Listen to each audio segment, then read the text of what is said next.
In this video, we're going to discuss a word problem that involves using geometry. So let's go ahead and get started with it. So we have a swimming pool whose width is 5 feet more than half the pool's length.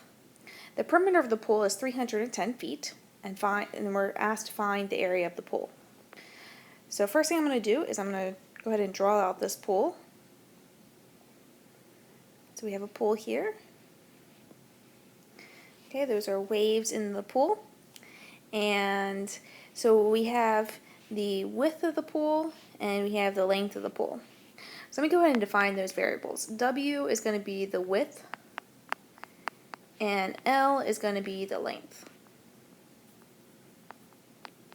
Okay, so we're given some information about the width with regards to the length, right? It says the width is 5 feet more than half the pool's length. So let's go ahead and write that out using an equation. So we'll say W equals 5 feet more, so 5 plus half of the length. All right, so that's the first equation that you get right here in this sentence, in the first sentence. All right, then it says the perimeter of the pool is 310 feet. Okay, so perimeter. What's the equation for perimeter? Remember, perimeter is the sum of all the sides. So over here is W, there's L. So if we were to sum up all the sides, we'd have, W plus W, W plus W plus L plus L, right? Or in other words, we have 2 L's and 2 W's. So what's the perimeter? Perimeter, remember, equals 2W times, or not times, plus 2L.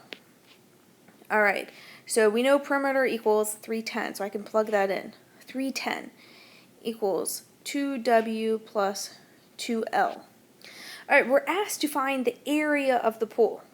So our goal is to find area. Remember, area equals length times width, okay? So we're going to first need to figure out what is W, and what is L. Then once we find those pieces, we'll be able to multiply them together to get the area. Okay, so right now we don't know what the width and the length are, so we're going to have to use the information that we do know to figure out what the width and length are. Alright, so how do I have, let's see, I have two equations here. I have this equation, the equation for the width, then I have the equation for the perimeter. So what I'm going to do is, I'm going to use this equation for W, and I'm going to plug in W, or the width, I'm going to plug it in to the W that you see here. Okay, so I'm going to write that over here, so I'm going to have 310 equals 2 times, now I'm plugging in the equation for W. Instead of writing 2 times W, I'm writing 2 times the equation, which is 5 plus L divided by 2 plus 2L.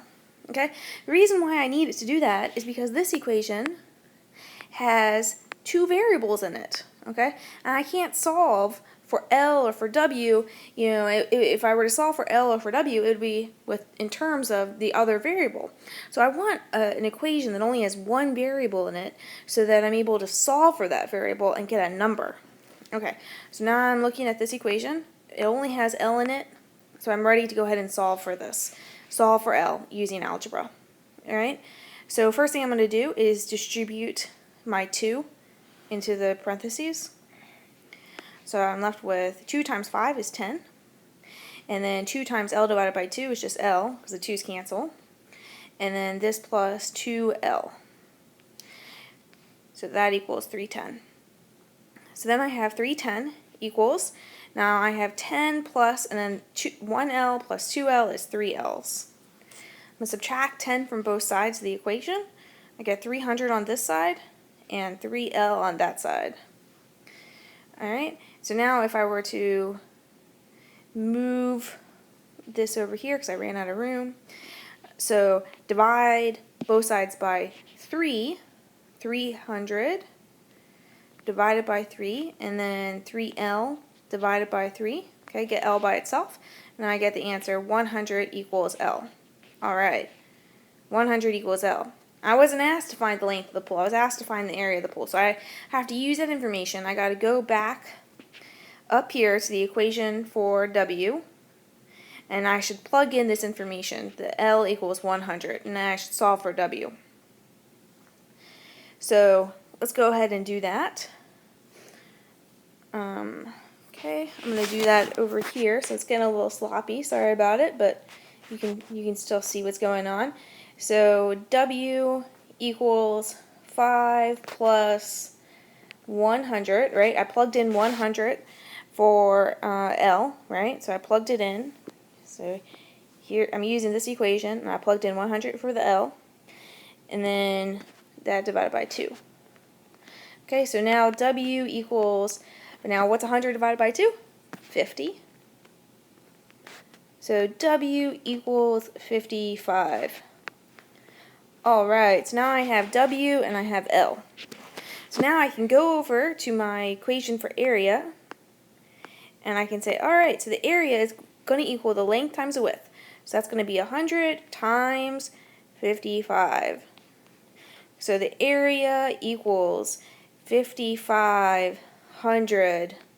Now the unit for the area is going to be feet squared, okay, because both the length and the width have the unit of feet, so when you multiply them together you get feet squared. Alright, so there you go. What's the area of the pool? 5,500 feet squared.